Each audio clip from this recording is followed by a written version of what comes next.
8 of the 31 Days to Get Organised challenges, and today it's all about the herbs and spices that you have hidden in cupboards and drawers in your kitchen. Now, these guys have a shelf life of about 2 to 3 years, so here's what I want you to do. Drag all of them out and put them on the kitchen counter.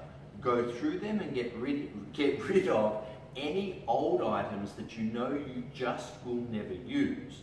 2, alphabetize the spices and herbs so that it's easy to find what you need.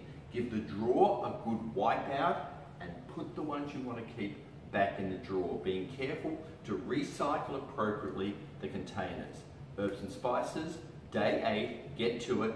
Let's see some photos and hear how you do.